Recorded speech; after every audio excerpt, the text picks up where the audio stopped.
A'udzubillahi minasyaitonirrajim. Bismillahirrahmanirrahim. Alhamdulillahirabbil alamin wassalatu wassalamu ala asyrafil anbiya'i wal mursalin wa ala alihi washabbihi ajma'in. Assalamualaikum warahmatullahi wabarakatuh. Yang dihormati Ustaz Aziz bin Hussein dan rakan sekumpulan sekalian. Rakan sekumpulan sekalian yang terdiri daripada yang pertama saya sendiri, Ahmad Muinuddin bin Ahmad Mahir, nombor matrik 2002-2014, dan saudara yang kedua Wan Muhammad Anif bin Wan Mustafa, nombor matrik 2002-1997, dan saudara kumpulan yang ketiga iaitu Wais Korni bin Muhammad Rusdan, nombor matrik 2002-2012, dan yang terakhir Muhammad Razif bin Rashid, nombor matrik 2002-1993. Okey. Saya akan bacakan surah yang berkaitan dengan tajuk kumpulan saya hari ini. A'udzubillahi minasyaitonirrajim. Bismillahirrahmanirrahim.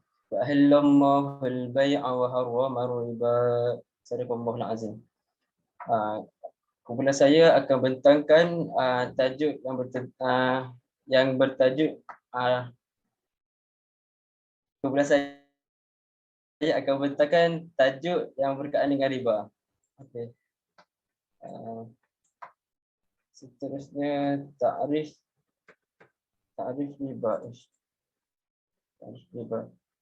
Ta'rif riba ialah az-ziyadah. Az-ziyadah ialah menurut bahasa Arab ialah merujuk kepada lebihan, pertama bahan dan perkembangan. Dan selain itu firman Allah SWT, wa taral ard, a'udzubillahi minasyaitonirrajim, wa taral arda hamidatan fa idza anzalna 'alaihal ma'a tazzat wa rabas, yang bermaksud engkau wahai Muhammad melihat kawasan tanah itu kering apabila kami menurunkan hujan ke atasnya, tanah itu pun bergerak-gerak dengan tumbuhan-tumbuhan meninggi dan bertambah. Ayat yang berkaitan dengan tajuk riba ni. Dan yang seterusnya, istilah indal ulama, iaitu menurut istilah para fuqaha yang umumnya fuqaha mentakrifkan riba ialah kontrak yang dimeterai sebagai pertukaran barangan tertentu, tetapi pada ketika kontrak dimeterai, pertukaran ini tidak diketahui kesamataraannya menurut ukuran syarak ataupun penyerahan salah satu atau kedua barang tersebut dilewatkan. Ayatnya apabila berlakunya jual beli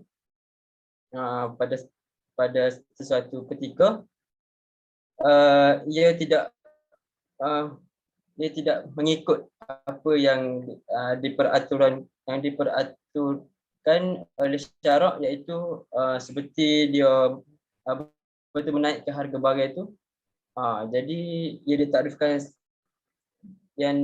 ditakdirkan sebagai riba lah. Dan pandangan lama tentang riba pula saya pecah kepada 3 pandangan, iaitu pandangan pertama ialah pandangan Imam Hanafiyah. Dan Imam Hanafiyah berkata mereka melihatnya sebagai kredit yang belum dibayar dalam jualan, sebarang kenaikan pada masa jualan, seperti menjual 1 dirham dengan 2 dirham, atau menjual 1 dirham sekarang dengan dirham tertunda. Imam Hanafiyah dia nak oyak macam kredit macam kena ya jual beli yang belum dibayar dalam jualan. Oyak macam dia betul menambahkanlah harga.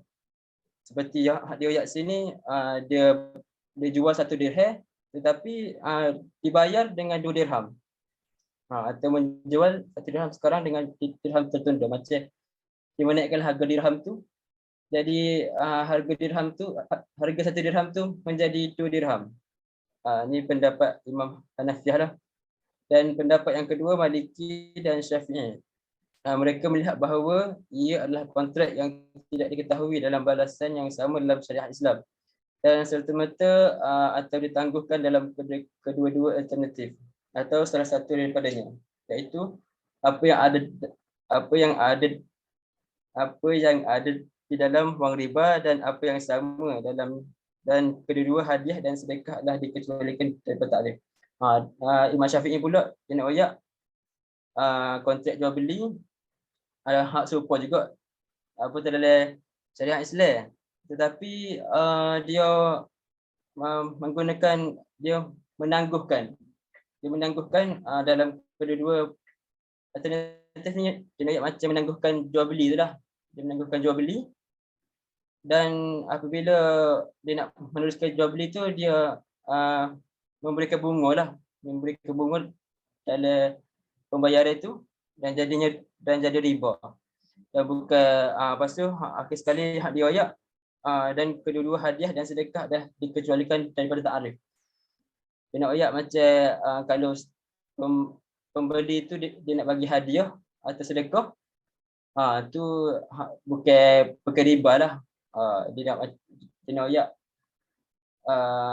itu hanya sekadar hadiah dan sedekah kepada penjual, bukan apa tu maksud riba.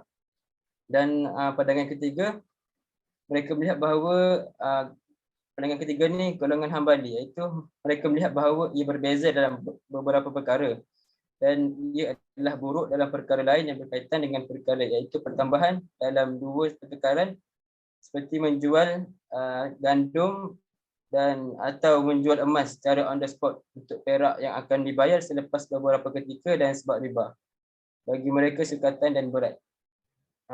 Dan Imam Hambali pula kena royak menjual tepung gandum lah ni. Menjual tepung gandum dengan harga timbangan lah. Timbangan tu kalau timbangan ayatkan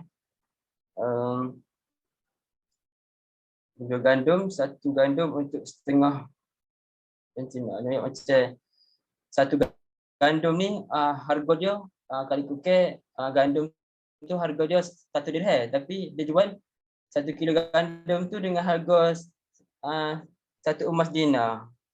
Jadi macam mahal lah gandum tu. Sebab mungkin tertangguh ataupun dia kata orang tu nak putih beli gandum, tiba-tiba dia kena bayar gandum tu dengan harga 1 emas dinar, bukan 1 emas dirham. Jadi setakat tu lah pandangan Nabilah, dan saya serahkan pandangan saya yang seterusnya kepada saudara Muhammad Anif. Bismillahirrahmanirrahim. Alhamdulillah wassalatu wassalamu ala asyrafil anbiya wal mursalin wa ala alihi wa ashabihi ajma'in. Baik, apabila kita bercakap ataupun berbicara berkaitan dengan riba, semestinya kita memerlukan dalil. Dan inilah dalilnya. Slide.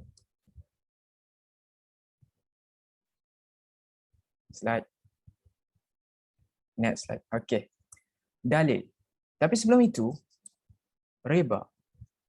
Riba di sini bukannya dimaksudkan dengan perkataan riba ataupun bagai bulan jatuh ke riba. Akan tetapi, ia berkaitan dengan suatu perkara yang berkaitan dengan muamalat. Maka, setiap Islam ini merupakan suatu gaya hidup kita dan setiap perkara memerlukan dalil. Dan kita ada di sini terdapat 3 dalil, iaitu dalil daripada Al-Quran, dalil daripada hadis dan juga ijma'. Jadi kita pergi satu persatu. Dalil yang pertama, A'udzubillahi minasyaitonirrajim wa ahallallahu al-bai' wa harrama riba. Yang bermaksud dan tidak menghalalkan Allah jual beli dan dia mengharamkan riba.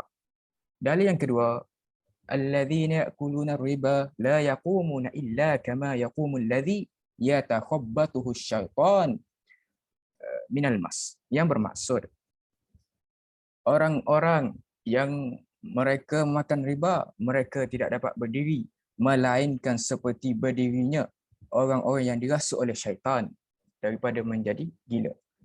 Di sini maksud dia di sini adalah orang yang mengambil riba tidak tenteram jiwanya seperti orang yang dirasuk syaitan. Bila makan riba, hidup tenteram ke? Dengan bagi makan kepada anak bini apa? Adakah hidup tenteram? Adakah anak-anak mereka akan menjadi pintar dari segi keberkatan. Allahu a'lam. Jadi dalil yang ketiga pula, ya ayyuhallazina amanu taqullaha wa dharu ma baqiya minar riba in kuntum mu'minin fa in lam taf'alu fa'dhanu biharbin minallahi wa rasulih wa in tubtum falakum ila akhir ayat, yang bermaksud, yang ni ayat 278. Wahai orang-orang yang beriman, bertakwalah kepada Allah. Yang ni sering diulang oleh khatib setiap hari Jumaat. Ittaqullah, ittaqullah, ittaqullah. Yang bermaksud kita hendaklah mengikut apa yang disuruh dan meninggalkan apa yang dilarang oleh Allah Subhanahu Wa Taala. Jadi maksud di sini, wahai orang-orang yang beriman, bertakwalah kepada Allah dan tinggalkan sisa riba. Yakni yang belum dikutip, jika kamu orang-orang beriman. Jika kamu tidak melaksanakannya, maka umumkanlah perang daripada Allah dan Rasulnya. Tetapi jika kamu bertaubat, maka kamu berhak atas hartamu. Kamu tidak berbuat zalim, yakni merugikan, dan tidak dizalimi, yakni dirugikan. Slide yang seterusnya.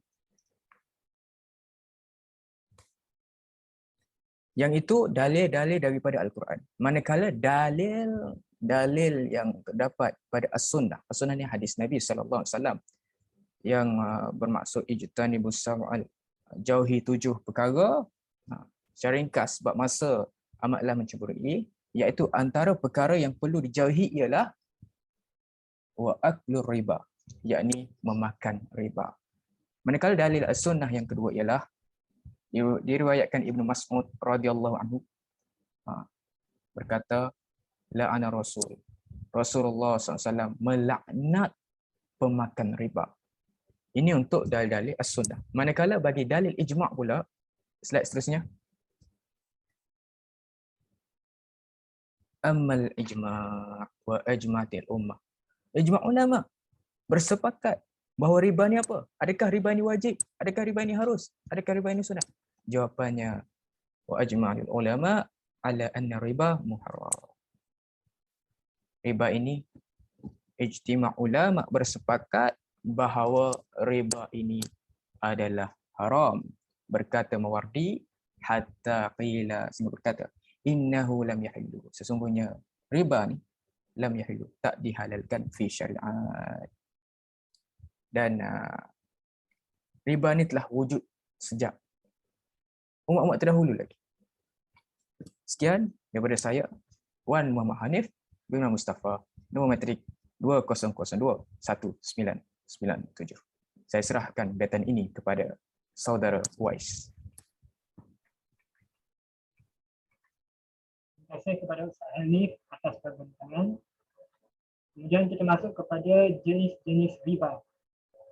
Riba menurut jumhur ulama terbahagi kepada 2 jenis, iaitu riba al-fadl dan juga riba an-nasi'ah. Riba an-nasi'ah. Riba al-fadl iaitu riba yang terjadi disebabkan berlakunya jual beli yang tidak sama kuantitinya, sedangkan kedua-dua jenis barang itu sama bentuk. Walau bagaimanapun, sekiranya jual beli berlaku di antara 2 barang yang berlainan jenis, contohnya di antara emas dengan ringgit Malaysia, maka dibolehkan untuk tidak sama nilai unit dengan syarat jual beli mesti dilakukan serta-merta. Contohnya, Hanif nak beli 1 gram emas dengan harga emasnya RM267. Walaupun nilai unit tidak sama, iaitu 1 gram emas dengan RM267, syarat membenarkannya kerana kedua-dua berlainan jenis dengan syarat jual beli dilakukan secara serta-merta. Kemudian jenis riba yang kedua, riba an-nasi'ah, iaitu riba yang berlaku disebabkan terdapat syarat penangguhan dalam penyerahan barang ribawi, barang ataupun duit pembayaran secara sengaja, kemudian dikenakan cas tambahan. Contohnya, Mu'in meminjam 5 kilo beras daripada Hanif dan mereka bersepakat untuk membayar dengan 5 kilo beras yang sama selepas tempoh seminggu. Tempoh seminggu itu disebut dikira sebagai riba.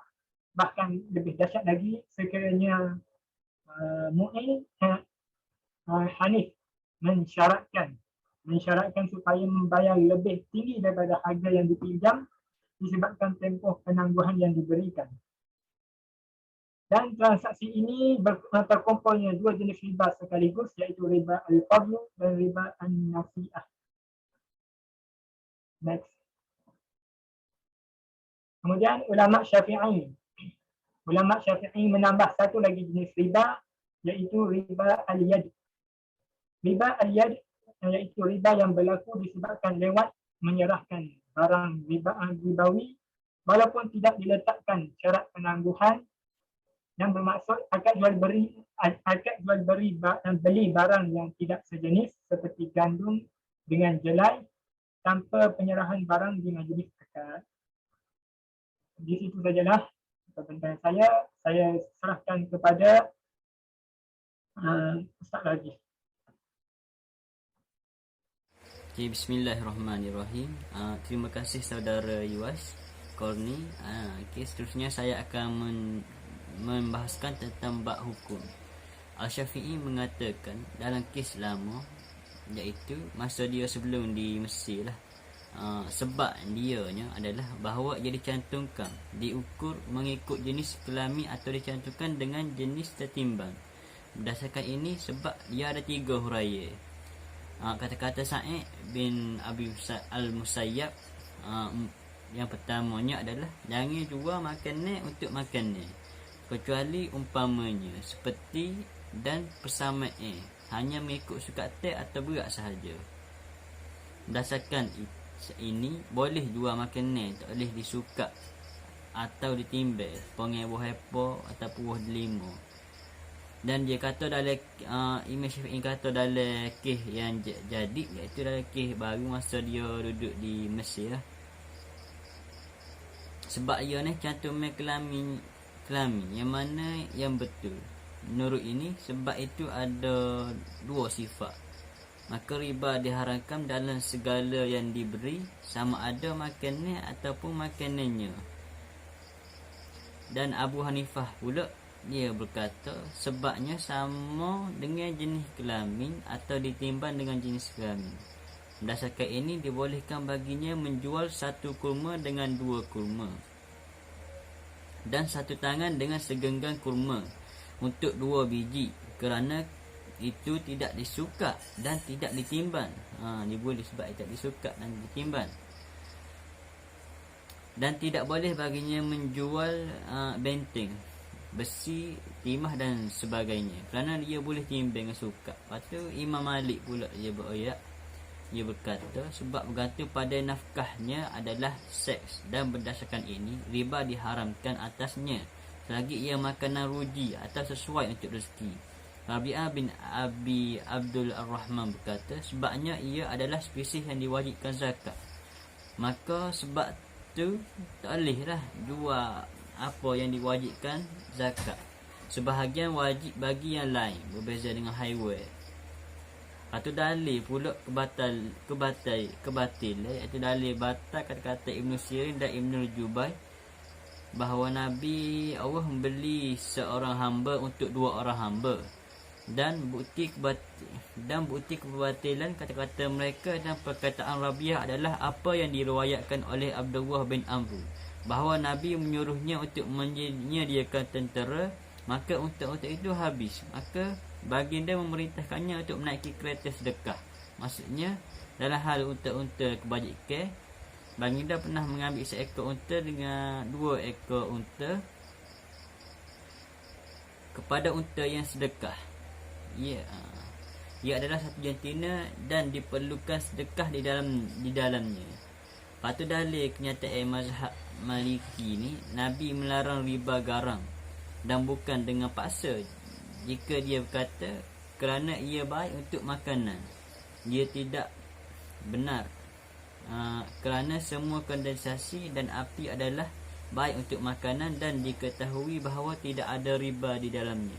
Adapun dalil tidak sahnya pernyataan Abu Hanifah iaitu wajah dari ucapan barunya, iaitu sabda seorang Nabi, janganlah kamu menjual makanan untuk makanan kecuali seumpamanya.